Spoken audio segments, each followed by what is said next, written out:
Have you heard about the NFID Foundation yet? They are spearheading the SSI, that's Self-Sovereign Identity movement, towards decentralized verifiable credentials. NFID exists to help companies launch products which reduce the costs of regulatory risk associated with collecting and storing PII, that's personally identifiable information, by eliminating the need for having it in the first place. Learn more about NFID and collaborate with current member companies who specialize in physical identity and access control. Visit nfid.foundation for more information. Biometrics are what you are, one way or another, right? And if you can figure out a way to use them, not bother the people that are worried about the privacy, then you're going to be successful. There are now cards on the market where you can use a fingerprint, and without the fingerprint, the card won't work. The concept of how that card is structured put the important piece that you don't want to lose into a trusted privacy module, a TPM.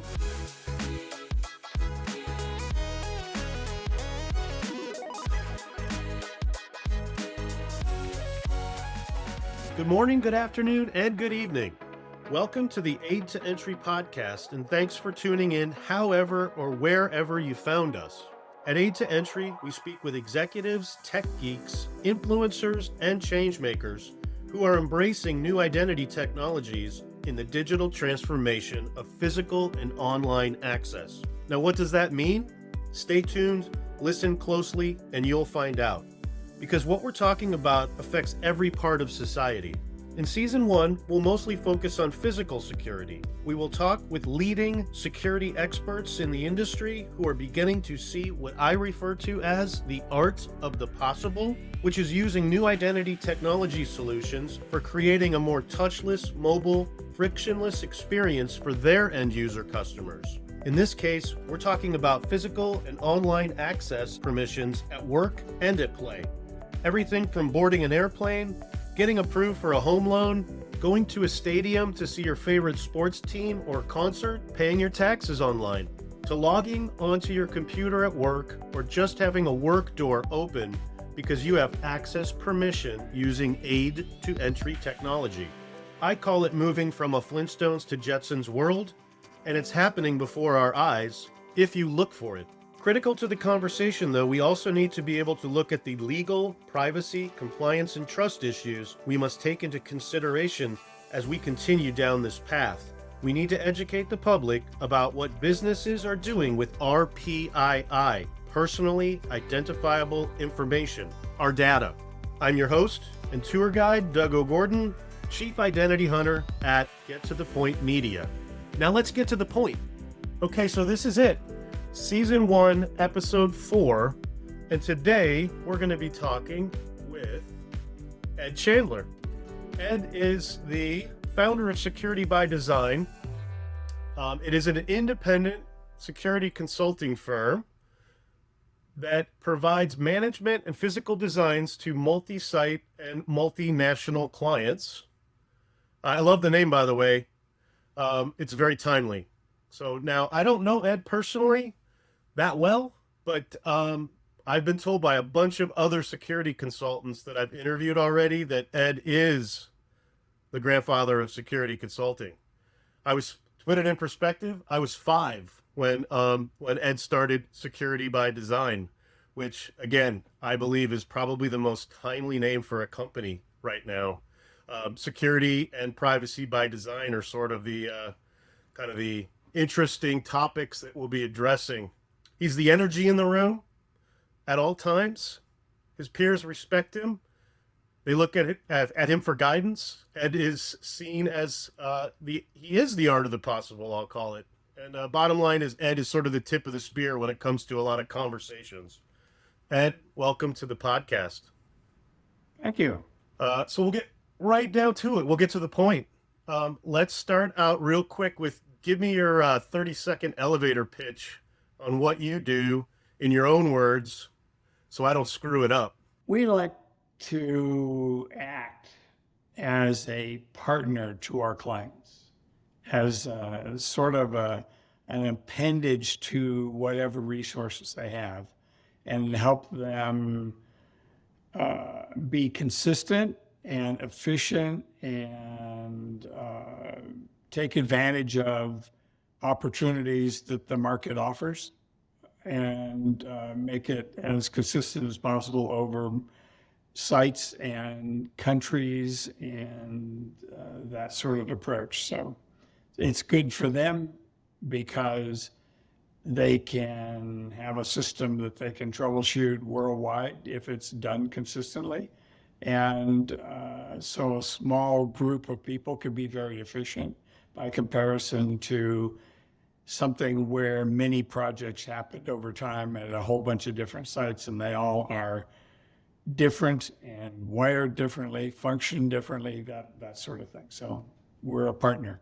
Next question is, how much do you get involved with the cyberness of physical security today? I mean, that's probably a lead in to your Peacock question, but Well, maybe, but let's start way back, right? So about 1990,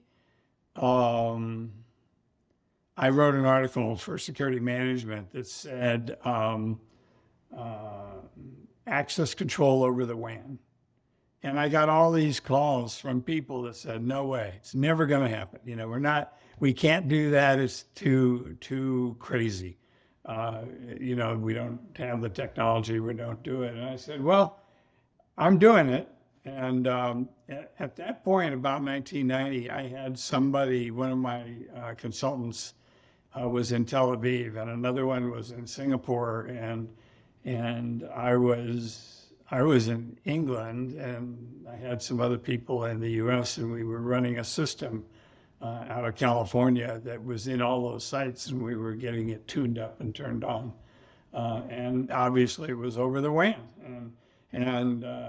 So the naysayers of that, right? So then the question is, what's the cyber nature of that issue, right? And of course, the WAN was sort of private. How good was the encryption then? Not much. Nobody could be there. So, I mean, the threat world was low at that point. nobody had a mobile device yet, or maybe they did. Right. Yeah.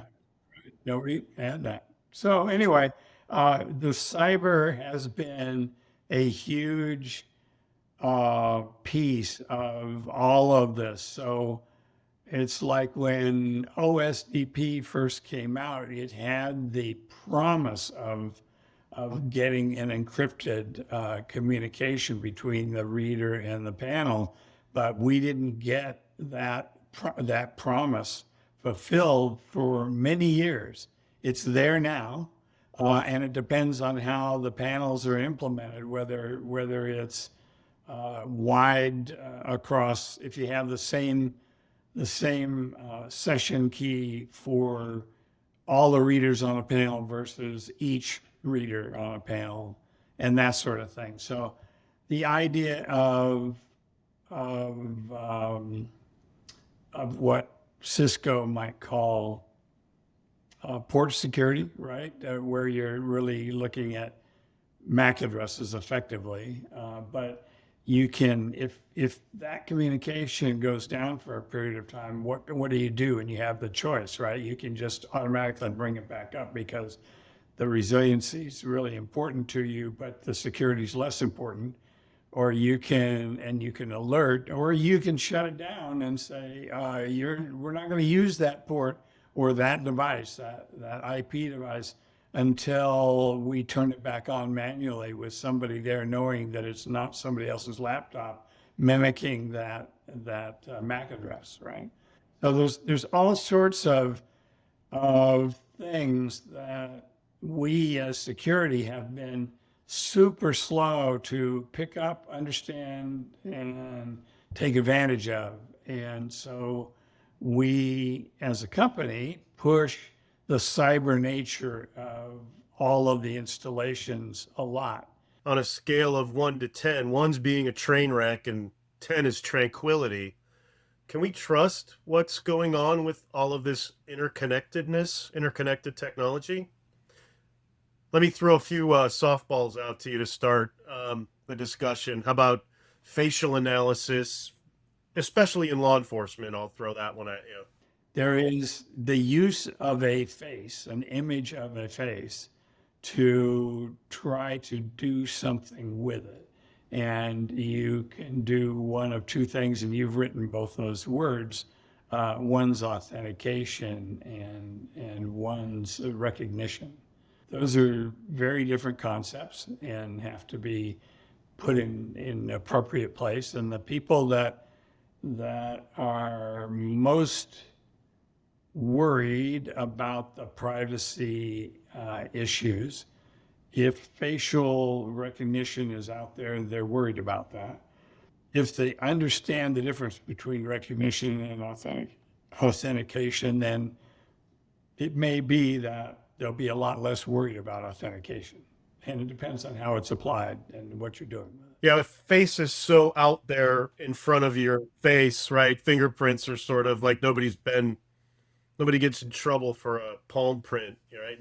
I can't recognize you by your palm print or your fingerprint, but face is very, face is out there. But the term PII, we kind of smile and laugh about it a lot because as a person of my age, we believe that a lot of the people that are younger than we are tend to give away a whole lot of their personal identifiable information, the PII of the world, very easily. I mean, they link this and that, and then they even link me on their stuff, right? They tag me, and so now I get in there. I just don't see it because I don't use Facebook and things like that, but it's out there. I know it's out there. Well, how does this tie into what I call aid to entry? And that's really just a clever word on AI and identity to get into buildings or to log on to laptops. Let's talk about the consumer then, the enhanced customer or employee experience, the B2B and the B2C of mobile, touchless, frictionless, either at work or at play. All these things we're starting to see in the wild, and then maybe in our offices. Could you elaborate on, like, I see it in airports and sporting events and amusement parks and Taylor Swift concerts. The buzz, that's sort of the buzz right now. How do we move from I call it a Flintstones to Jetsons world, and in the consumer experience, what are you seeing in the aid to entry technology solutions? The big buzz right now is wallet, okay? And it's a great concept, and it has a lot of application, and people carry their phones around, right? And yeah, so pretty much have that with us. So what can you do with a phone? You can everything, right? I've got a great little app on there that does a lot of everything. I can measure sound and light and compass readings, and all sorts of good stuff on it. I think the thing about the wallet, it's kind of the edge of functionality right now in terms of a way to have a credential. So if I have an access card, and that access card is it's a small piece of plastic, and I may make it into a badge. And if I make it into a badge, then I might have a case where people really do care a lot about whether you're an employee or a visitor. And so if people don't wear their badges, then you don't know who a visitor is. And nobody's come up with a concept that is very functional to identify a visitor based on something that's in their phone, right? I mean, You can ask and stop, but that's the best that it gets in my mind. I don't know of anything else. If you're talking about a population, like one of the best ones is a university or school, and the people come in, and you might have different people next semester or next quarter. And so there's always this churn, right? And the earlier years of that world, they're more in dorms, and so they have a dorm key that can get lost, and keys cost a lot of money. I mean, realistically, managing key systems is on big sites. It's millions and millions of dollars. I've got one client, we helped them a lot with their keying system and figuring that out, and they had 40,000 different cylinders on the site to deal with, right? So if you lose the master key to 40,000 things and you want to rekey, that's an unbelievable amount of money, right? That's what access control brought to the table. And so there are a lot of people trying to get off of keys and onto access control systems. And so if you've got a university and you've got a bunch of students that change every year, every quarter, then having a frictionless system, which is super convenient for them, where you can use a website to capture their image.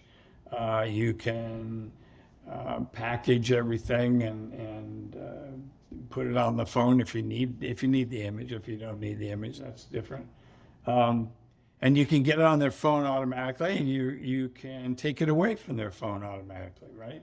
And they don't have to come into the office and get a badge made and that sort of thing. And so it's all using the electronics. And it can be very efficient. And so on the one sense, that could save you a lot of money, right?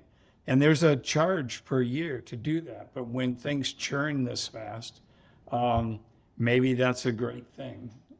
Because I've told my clients for years that, and this is as inflation keeps going, my numbers are probably low today, but I've said typically it's $50 to $100 to badge somebody, and if you think about the industry costs, it may be $4 or $5 worth of plastic, and then it's $1 worth of ribbons for printers, and it's not a lot of physical money of the parts and things. But the cost for the person and the cost for the people in the office and the time lost and everything of getting a badge, if you rebadge a large entity, $50 to $100 is a reasonable estimate to have out there for that. And so if you can do it without any of that and do it automated and in the system, there's that. Without getting into, peacock or anything, what is the difference between a symmetric key and an asymmetric key, and how does that work? Well, okay, so symmetric, these are one of these words, I love it. I love the English language, because if I say I want an asymmetric key, then, the word asymmetric, I want asymmetric key, or I want asymmetric keys, right? And so that's the stupid English approach that we have to how we do these things. Asymmetric, it means each one is different. Symmetric means they're all the same. It's that simple, okay? And I like the term attack surface. It's a cyber term. But the attack surface of an asymmetric key is one. It's that key. The attack surface of a symmetric key is as big as the number of times it's used. So if you take something that is not a unique key per client, but the broad-based set of keys used, where you can go to a distribution, you can buy one of these readers or one of these cards, and there you can get the unique cards and you can buy them. But what's the attack surface of that? And the attack surface is as big as all the readers that have that key, that are sold through distribution, and all the cards that are out there, there's that same symmetric key in every one of them. I guess my purpose in life is to try to explain this. We've got this PK or private keys, but Peacock Peacock. or PK. Is there a way, like, that's machine to machine, right? That's my phone on my credential authenticating with the reader, and that's M to M, right? That's machine to machine. I'm identity guy. That's where I see the 800-pound gorilla, the elephant in the room. Is how do you authenticate? How do you know the person is the real person they say they are, using this technology without binding a biometric or verification that the person holding the phone is the person? I think anybody listening to this podcast understands the basic, I think, that biometrics are what you are one way or another, right? And if you can figure out a way to use them and not bother the people that are worried about the privacy, then you're going to be successful. There are now cards on the market where you can use a fingerprint, and without the fingerprint, the card won't work. And so, and that fingerprint never leaves the card. So the never leaves, I hate the word never, the people on the news and politicians and a lot of people are always saying, make sure that never happens again. Well, nobody can make sure that nothing never happens again, right? So that's really kind of a broken term. But the concept of how that card is structured and the concept of how Peacock, which we'll talk about, is structured, those two concepts put the important piece that you don't want to lose into a trusted privacy module, a TPM, and they come in a couple different flavors. So this card, as an example, is a great opportunity there, because you have to do a biometric thing to be able to even use the card, and so that's, to your point, a binding. But if you're not trying to go to that level, and if you're just trying to fix the key problem, which we have with all the symmetric keys, then Peacock is a method for fixing that and taking the attack surface, down to one. Should there be a national privacy law in the U.S.? Should we start getting our act together and doing it before somebody else tells us how to do it? Or are we going to be state laws still? Are we going to have state laws? Right, you're asking one question and you're asking one parameter. Should it be state or federal? That's one question. There's a parallel question, I think, that needs to be asked, right? And should we look more to Europe's model of privacy than the US model of privacy? Because the US model of privacy puts privacy in a whole bunch of different statute areas, credit cards and all sorts of different things. It's all over the field, whereas in Europe, privacy is a thing. It's not a part of a bunch of other things. In the US, it's a part of a bunch of other things, which also makes it very difficult to coalesce. So should we make it national? In my opinion, yes. Should we make it a thing like Europe does, instead of have some of it in consumer protection and some of it in safety and some of it in something else? And the answer is absolutely. We ought to take it out of all those other things. But getting that done is also going to be very hard.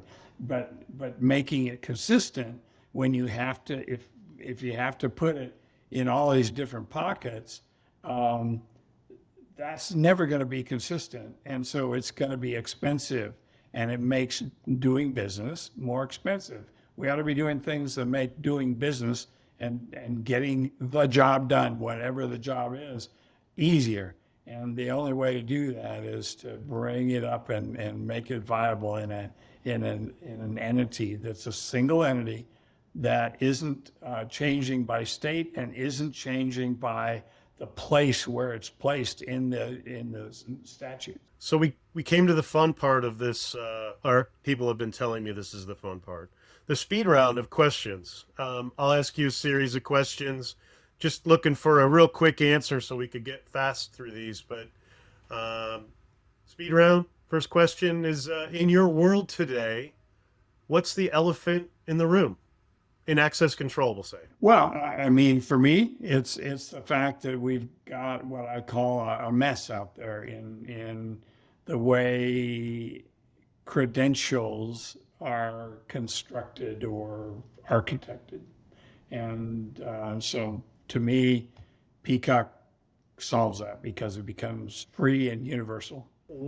This may be interesting because you're the grandfather of security consulting. What was your first real world digital transformation experience? Well, I guess it was the first time we got off of Vidicons and Nubicons and did an IP camera. All right, next question. Are biometrics and AI for identity and authentication safe or unsafe at any speed? There are good ways to use both that can benefit all of us a lot. And so if they're implemented right, then they're safe. And if they're not implemented right, then they have vulnerabilities. And implementation is the big key. And one more statement about implementation is that every system has what we call implementation hazards. And so we try to design around those so that we can take advantage of whatever that system is. What's your favorite biometric, or do you have one that you think's the most universal or secure biometric to use as a modality? Finger, eye, face? Well, I think there's probably a lot more fingerprint readers of one form or another out there than anything else. Face is very practical, but it has implementation potential challenges. And if you use it to authenticate and not to, then you can get around most of the PII questions if you use it for authentication as opposed to recognition. Unfortunately, take up a little of your end time here, but there are people out there that have asked us repeatedly over the years, total frictionless access. Face recognition, which has a lot of PII involvement, has that opportunity, and there's a lot that you could do with it. But it has the whole PII question to deal with, whereas face used for authentication is different and can be resolved in a lot of ways. Favorite vacation destination, beach or mountains, location? Anything above 5,000 feet is pretty good.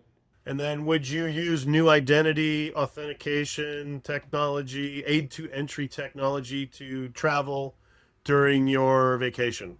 I think we're going to have to. And then how many times do you think you use a day aid to entry technology for physical or online permissions? So how many times do you think you use access control in your daily life? Probably less than 10. All right. And so we got to the end without any shameless plugs, I'll call it, but give me your elevator pitch for the PSIA, what the acronym is, and then also what Peacock is, and what is it, who needs it, and why? Physical Security Interoperability Alliance, which is made up of a bunch of different entities and companies and that sort of thing. And they have right now two published specifications and one to be published specification, but it's out there in draft form. The two that they have that are published and officially by their board of directors put out there. One relates to Bluetooth, low energy Bluetooth, and phones, and the other one is a card based. And I've got a lot of clients that are a long way from mobile. As much as I think it has a lot of promise, a lot of clients need a badge. They need the visibility. They have to see that worn badge, and that's kind of how they manage visitors and other things that are out there. And then the third spec that's not officially published yet, but has super great promise, is the extensions to OSDP, so that you can go from using the PKI between a card and a reader, okay, to using the PKI between the card, which is over here, and the reader, through to the panel over here, and do the PKI and the panel in a secured location inside the building.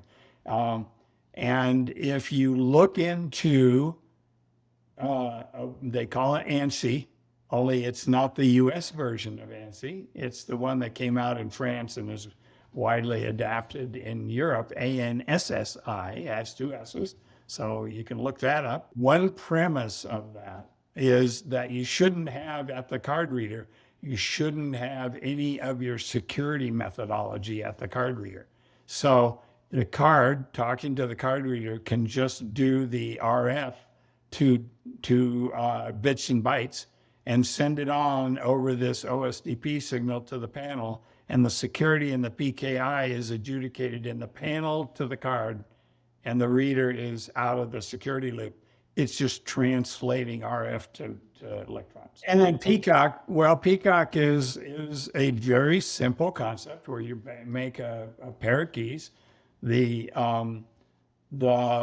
private key never leaves the trusted privacy module, TPM, in the card or the phone. It never leaves there.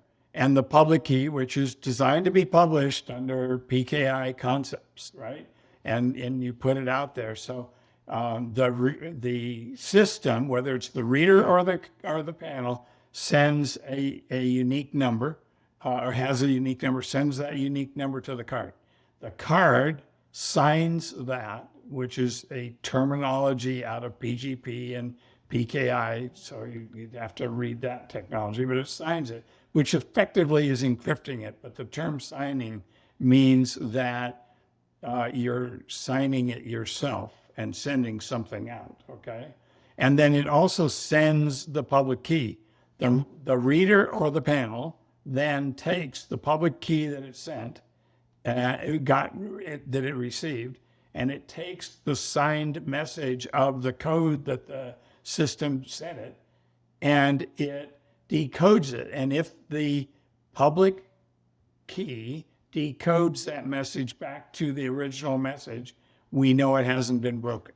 Well, that is the future. I mean, we're moving into this mobile, touchless, frictionless, and better identity aid to entry technology pretty quickly, I think. And typically, I normally close out my podcast every episode by asking you again, Ed Chandler, father of security consulting. In the aid to entry conversation, what does the art of the possible mean to you?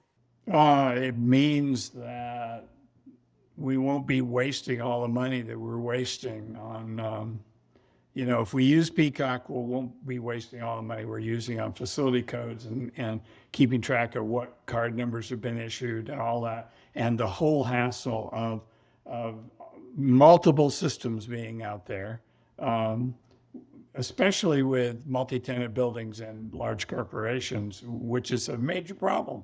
And people are carrying two cards, or they're trading databases, or they're doing all this stuff. It gets rid of a lot of that. As we wrap up today, what types of conversations or interactions are you looking to have with our listeners about aid to entry? Well, they can find securitybydesign.us on the internet, and we're out there, and and they can connect with me, or you can post my email, and there you go.